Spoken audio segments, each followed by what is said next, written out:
Selamat pagi anak-anak. Pagi Bu. Oke, pada pertemuan pagi hari ini kita akan melanjutkan pembelajaran kita yang minggu yang lalu. Tapi sebelumnya saya absen dulu. Apakah ada anak-anak yang tidak masuk hari ini? Tidak ada. Tidak ada. Oke, saya buktikan kalau hari ini anak-anak semua masuk kelas 8 C. Oke. 8C. Aka, Altea, Antonia, Adrian, Catherine, Francisca, Helen, India, Stefanola, Yeremia. Sudah, semua sudah. Berarti hari ini minggir ya. Oke, karena hari ini masuk semua. Baik, sebelum kita berdoa, kita akan balik berdiri bersama-sama. Kita akan memuji nama Tuhan dengan satu pujian yang mengatakan, yaitu Ku mau cinta Yesus selamanya. 2, 3. Ku mau cinta Yesus selamanya. Ku mau cinta Yesus selamanya. Meskipun badai silih berganti dalam hidupku, ku tetap cinta Yesus selamanya. Ya Aba Bapa, ya Aba Bapa, ini aku anakmu, layakkanlah seluruh hidupku. Ya Aba Bapa, ini aku anakmu, pakailah sesuai dengan rencanamu. Ya Aba Bapa, ya Aba Bapa, ini aku anakmu, layakkanlah seluruh hidupku. Ya Aba Bapa, ini aku anakmu, pakailah sesuai dengan rencanamu. Pakailah sesuai dengan rencanamu. Baik, kita berdoa bersama-sama sebelum kita mulai pembelajaran saat pagi hari ini. Saya minta Nindya untuk ini mengumpulkan.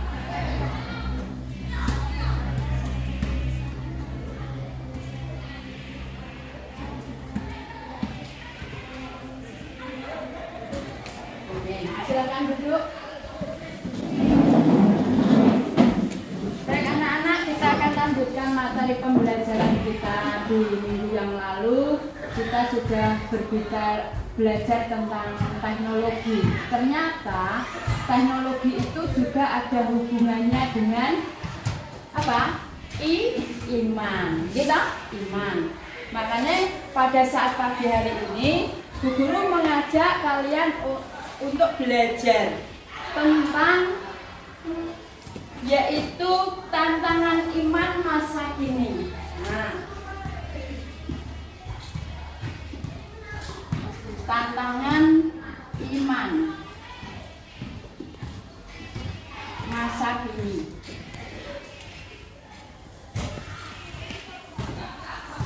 Tantangan iman masa kini. Memang sebagai orang percaya kita rindu bagaimana setiap hari kita itu harus memiliki iman yang semakin bertumbuh. Banyak usaha, banyak hal yang kita lakukan bagaimana iman kita itu supaya bertumbuh. Tapi juga banyak orang Kristen yang tidak tahu caranya bagaimana iman mereka itu bertumbuh. Nah, ada beberapa hal yang menghambat dari tantangan iman itu, dari pertumbuhan iman kita itu. Maka dari itu, kalau pagi hari ini kita belajar masalah tantangan iman, ada beberapa hal yang perlu kita ketahui. Mengapa kita harus belajar hal itu, belajar tantangan iman itu? Yang pertama, kita supaya bisa yaitu mengidentifikasi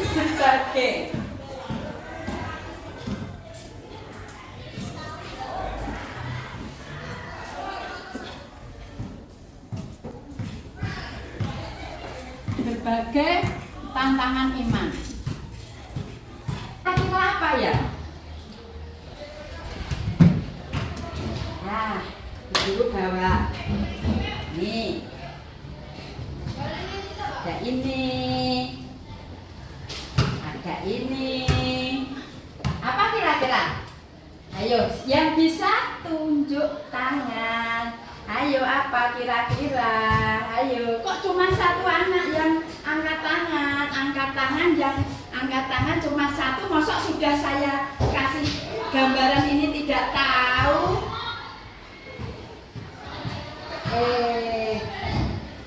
Kaget? Teknologi. Oh, teknologi. Nah, kira-kira betul atau tidak anak-anak?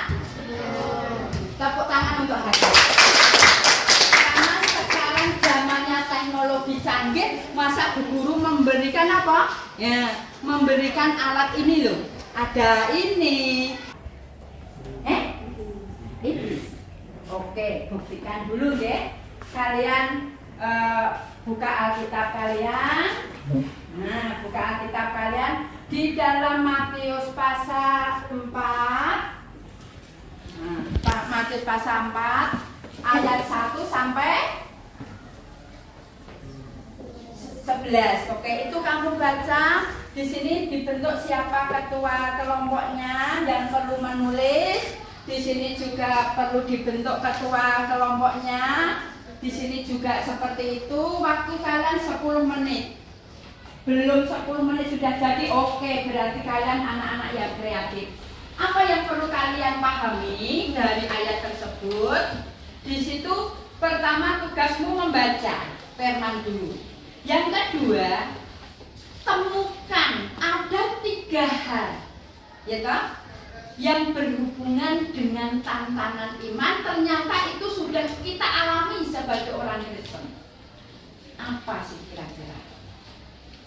Silakan didiskusikan dulu bersama. Karena nanti ada waktu untuk presentasi, maka 10 menit itu kalau dengan presentasi oke, jadi cepat.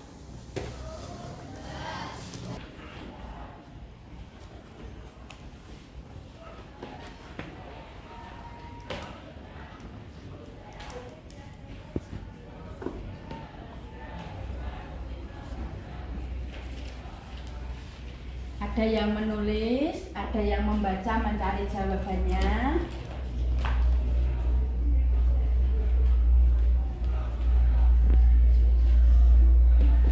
Tulis kelompok berapa ditulis.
dua sudah.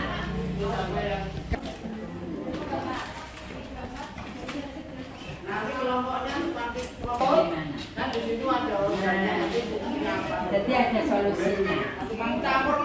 Masing-masing kelompok sudah selesai. Oke, sekarang kita masuk ke persentase.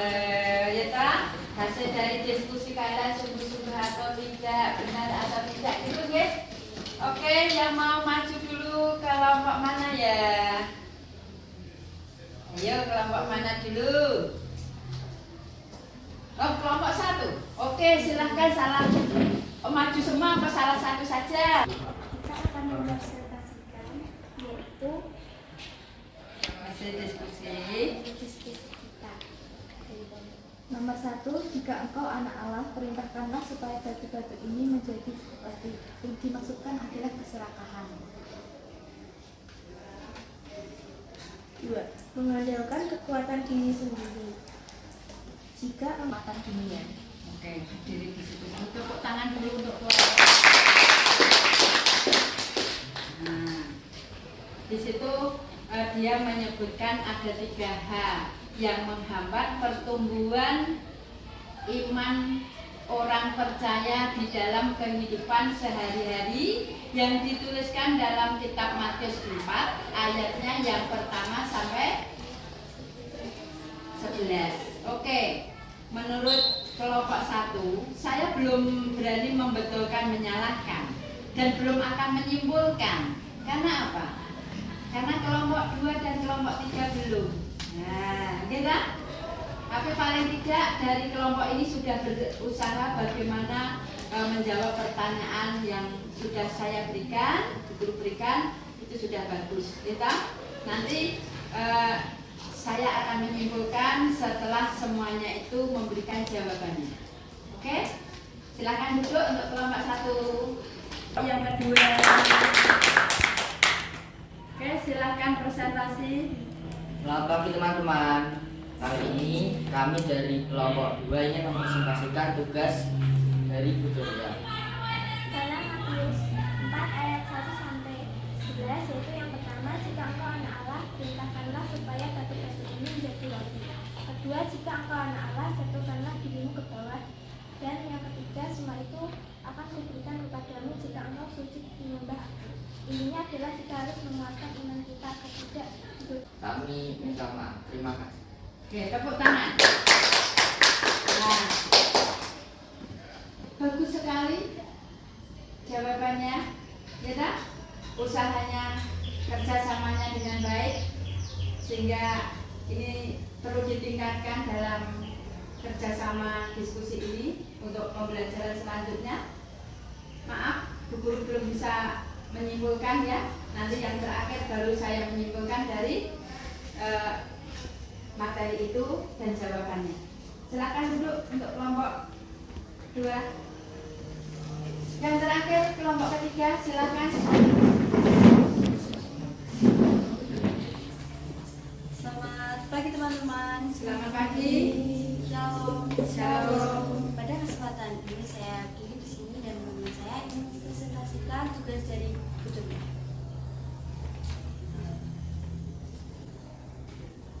Nomor 1, jika engkau anak Allah, perintahkanlah supaya batu-batu ini menjadi roti.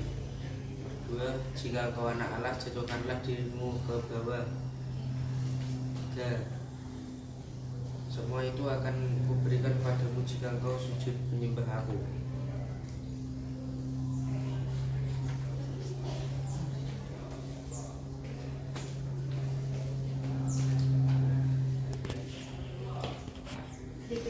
Solusinya adalah 1, tidak mengikuti atau menghindari hal-hal yang tidak baik.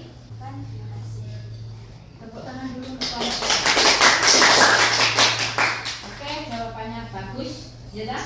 Ditingkatkan deh kerjasamanya deh, supaya diskusi selanjutnya semakin bagus. Silakan duduk. Oke, Bu Guru mau menyimpulkan dari hasil diskusi ini tadi, mau menyimpulkan ya. 3 kelompok ini ada kekurangannya tentunya. tapi juga ada kelebihannya. Ya tak? Apa sih kekurangannya kira-kira? Ayo.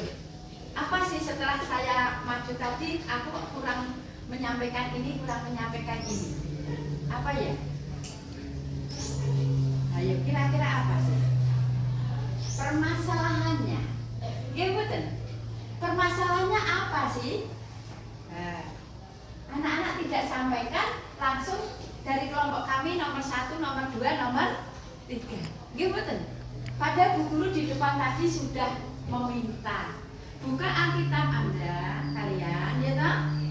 Baca itu, tuliskan hal-hal yang menghambat pertumbuhan iman kita dalam kehidupan kita sehari-hari dari ayat itu. Betul? Betul? Oke, kita. Nah, sekarang kamu sudah temukan. Semua memang jawabannya ada di dalam firman Tuhan itu. Yang pertama, kalau kita mencermati, ya, kita mencermati. Yang pertama, ayo dibuka Alkitabnya dulu. 3 di situ dituliskan, lalu datanglah si pencoba itu dan berkata kepada Tuhan, bagaimana? Jika engkau anak Allah, perintahkanlah supaya batu-batu ini menjadi roti. Tetapi Yesus menjawab, ada tertulis, manusia hidup bukan dari roti saja, tetapi dari setiap firman yang keluar dari mulut Allah. Apa sih artinya? 3 kelompok tadi semua menjawab ayat itu. Nomor 1 jawabannya itu. Kok bisa menghambat pertumbuhan iman kita? Apa ya? Tentang apa kira-kira? Mengubah batu itu menjadi roti. Roti itu adalah makanan. Ya betul. Yang seringkali kamu makan. Ya tak? Ternyata kalau saya menyimpulkan dari ayat ini, ternyata makanan itu bisa menghambat pertumbuhan iman kita. Makanan, gitu. Nah, makanan di sekitar kita itu banyak makanan, tapi kalau kita tidak hati-hati, tidak hati-hati dalam memakannya, itu bisa menghambat pertumbuhan iman kita. Contohnya, pernah anak-anak makan kekenyangan? Pernah toh? Akhirnya kalau kekenyangan, apa sih yang terjadi? Malas kan? Nggih mboten? Arep berdoa ya malas karena apa? Iya ya toh? Itu soal makanan, perkara yang sepele, ya toh? Tapi ternyata itu bisa menghambat pertumbuhan iman kita, membuat kita malas karena kenyang meneh, sik gen mlorot sik ah. Ya toh? Itu akhirnya membuat kalian tidak datang kepada Tuhan. Mungkin pas ada jam doa, mungkin pas ada jam kebaktian, ya toh, makan dulu malah kenyang, ya toh, akhirnya di gereja bisa ngantuk juga. Betul? Pernah terjadi seperti itu? Hah? Pernah atau tidak? Pernah? Pernah? Oh, pernah. Jangan diulangi lagi, ya, kalau pernah, ya. Kalau ternyata makanan itu menghambat kita datang kepada Tuhan. Maka di situ firman Tuhan dituliskan piye? Ada tertulis manusia hidup bukan dari roti saja, tetapi dari setiap firman yang keluar dari mulut Allah. Nah, yang pertama adalah makanan yang ada di sekeliling kita. Terus sekarang yang kedua yang perlu kita ketemukan lagi. Yang kedua, ayo kita baca. Kita baca mulai ayat 6. Lalu berkata kepadanya, jika engkau anak Allah, jatuhkanlah dirimu ke bawah, sebab ada tertulis mengenai engkau, ia akan memerintahkan malaikat-malaikatnya, dan mereka akan menantang engkau di atas tangannya, supaya kakinya jangan terantuk kepada batu. Tetapi Yesus bilang bagaimana? Ada pula tertulis, jangan engkau mencobai Tuhan Allahmu. Nah, jangan engkau mencobai Tuhan Allahmu, dan iblis membawanya pulang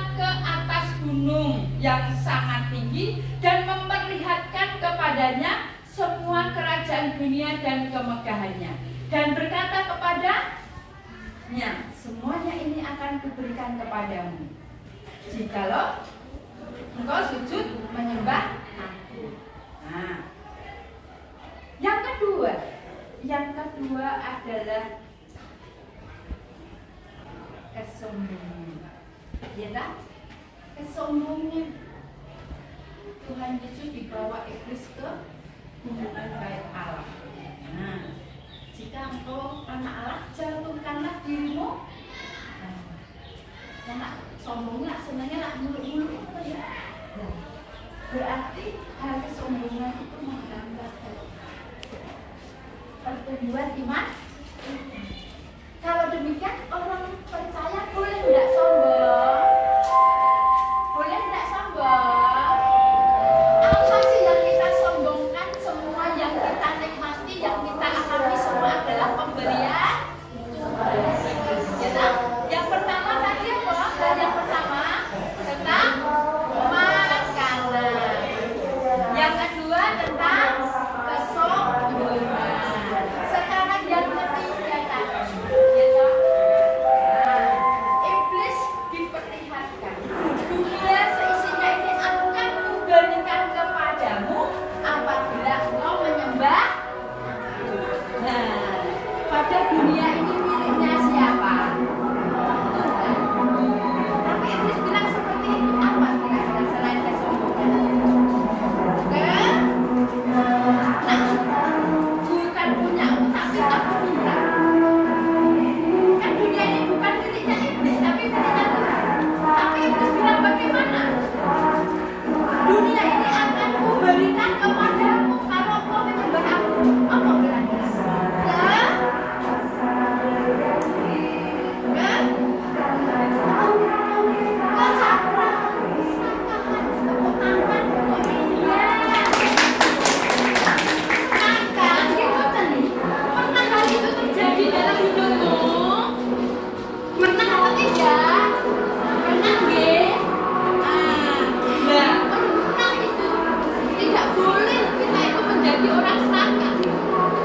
Belajar mensyukuri atas berkat yang Tuhan berikan. Kalau itu bukan milikmu, ya jangan diambil, jangan diingini. Oke? Kalau demikian berarti keserakahan kita itu yang ada di sekeliling hidup kita. Masalah makanan, masalah kesombongan, masalah keserakahan.